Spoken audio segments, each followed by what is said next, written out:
ఇలా brown colour వచ్చే వరకు వేయించుకోవాలండి. చికెన్ ముక్కలు ఫ్రై చేసినప్పుడు మనం కొంచెం ఉప్పు వేసుకున్నాం కదండి, చూసుకుని వేసుకోండి. చాలా పోతే తర్వాత కలుపుకోవచ్చు. ఒక పావు గ్లాసు సాల్ట్ వేస్తున్నాను. చికెన్ పచ్చడి కోసం ఇలా బోన్లెస్ చికెన్ తీసుకోవాలండి. ఇలా చిన్న సైజు ముక్కల కింద కట్ చేసుకోవాలి. ఇది కేజీ చికెన్ అండి ఇది. ఇప్పుడు దీన్ని శుభ్రంగా 4-5 సార్లు శుభ్రంగా కడిగి వాష్ చేసుకుని పక్కన పెట్టుకోవాలండి.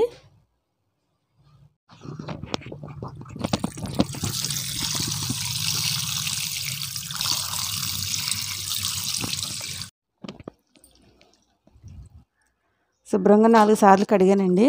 వేరే దానిలోకి తీసుకుంటున్నాను.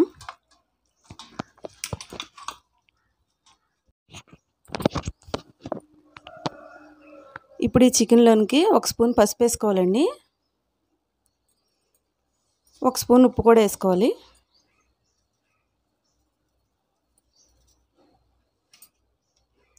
ఇప్పుడు ఇది మొత్తం కలిసేలాగా ఒకసారి కలుపుకోవాలండి.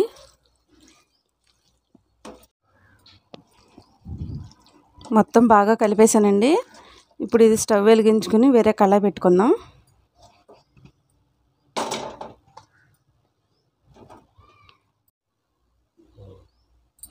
ఇప్పుడు ఇలా వెడల్పాటి కళాయి ఒకటి పెట్టుకోవాలండి.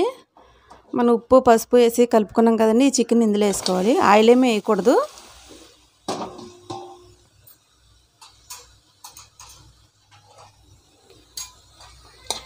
ఇలా ఒకసారి మొత్తం కలుపుకోవాలి. ఇందులో ఉన్న వాటర్ అంతా ఇంకిపోయే వరకు ఇలా వేయించుకుంటూనే ఉండాలండి.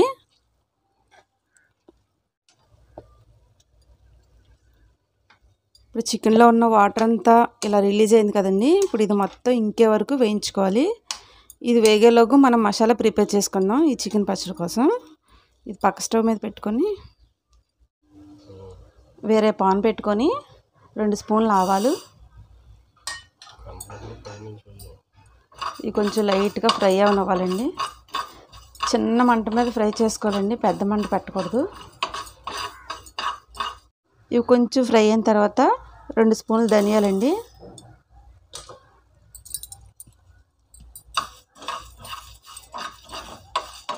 గ్రేవీ ఎక్కువ కావాలనుకుంటే ఇంకో స్పూన్ ధనియాలు కూడా వేసుకోవచ్చు. 1 స్పూన్ మెంతులండి,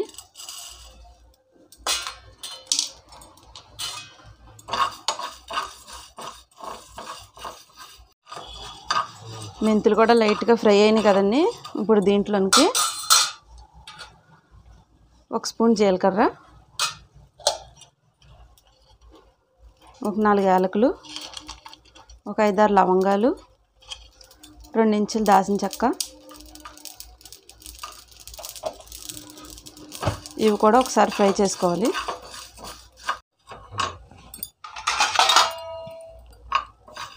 ఇవన్నీ ఫ్రై అయిపోయినాయండి. ఇప్పుడు స్టవ్ ఆఫ్ చేసుకొని ఇందులోనే ఉంచకూడదండి, ఇందులోనే ఉంచితే మాడిపోతాయి. వేరే ప్లేట్లోకి తీసుకుని చల్లారాక మెత్తని పౌడర్ కింద చేసుకోవాలి.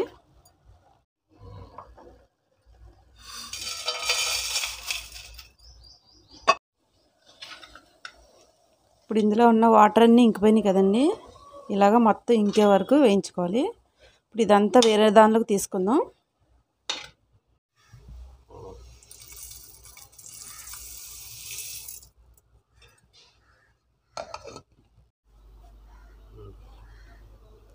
ఇలా మెత్తగా పొడి చేసి పక్కన పెట్టుకోవాలండి.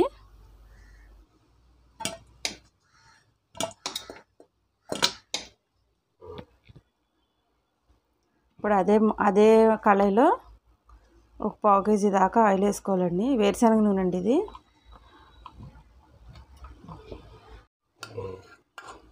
నూనె వేడెక్కిందండి.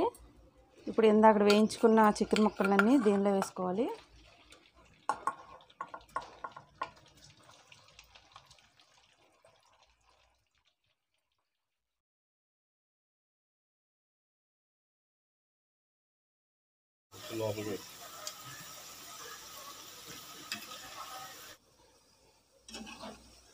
ఇలా బ్రౌన్ కలర్ వచ్చే వరకు వేయించుకోవాలండి. ఇవి బాగా వేగిపోయినాయి. ఇప్పుడు ఈ వేరే దానిలోకి తీసుకుందాం.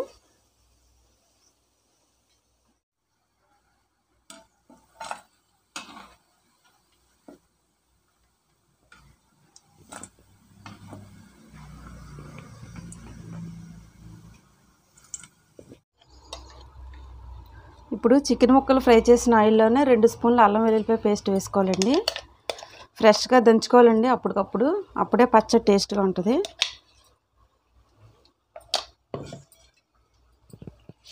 ఇది నూనెలో పచ్చివాసన పోయేదాకా ఫ్రై చేసుకోవాలి.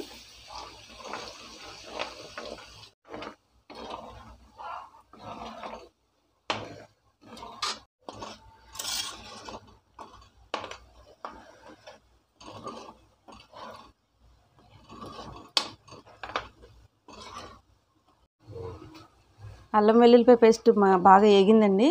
ఇప్పుడు దీనిలోనికి చికెన్ ముక్కలు వేసుకుందాం.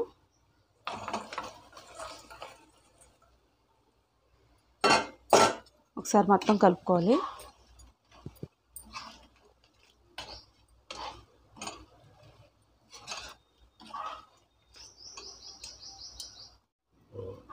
ఇప్పుడు ముందుగా రెడీ చేసి పెట్టుకున్న మసాలా పొడి ఉంది కదండి, ఇది కూడా మొత్తం దీనిలోకి వేసుకోవాలి.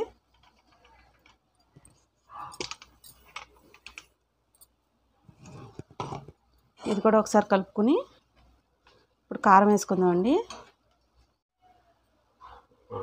టీ గ్లాస్ ఉంటుంది కదండి, ఆ టీ గ్లాస్తో 1 గ్లాస్ కారం వేస్తానండి నేను. కొంచెం కారం ఎక్కువ తినేవాళ్ళు అయితే ఇంకొద్దిగా వేసుకోవచ్చు. దీనికైతే ఇది కరెక్ట్గా సరిపోద్దండి. ఇప్పుడు అదే గ్లాస్తో 1 పావు గ్లాసు సాల్ట్ వేసుకోవాలి.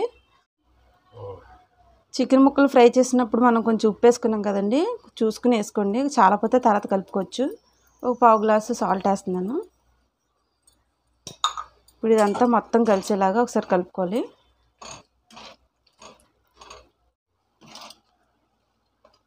ఇప్పుడు ఈ పచ్చడి అంతా బాగా చల్లారాలండి. బాగా చల్లగా అయిన తర్వాత నిమ్మరసం పిండుకోవాలి దీంట్లోనికి. నేను 5 కాయలు తీసుకున్నానండి నిమ్మకాయలు. మీ పులుపుని బట్టి కావాలంటే ఇంకో కాయ ఎక్స్ట్రా పిండుకోవచ్చు. పచ్చడి చల్లగా ఆరిపోయిందండి. ఇప్పుడు ఇందులోకి నిమ్మరసం యాడ్ చేసుకోవాలి. నేను పెద్ద సైజు నిమ్మకాయలు 5 తీసుకున్నానండి.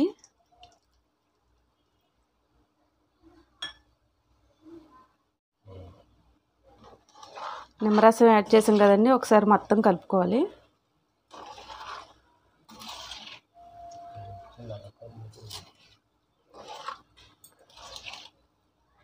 అంతేనండి, రెడీ అయిపోయింది చికెన్ పచ్చడి.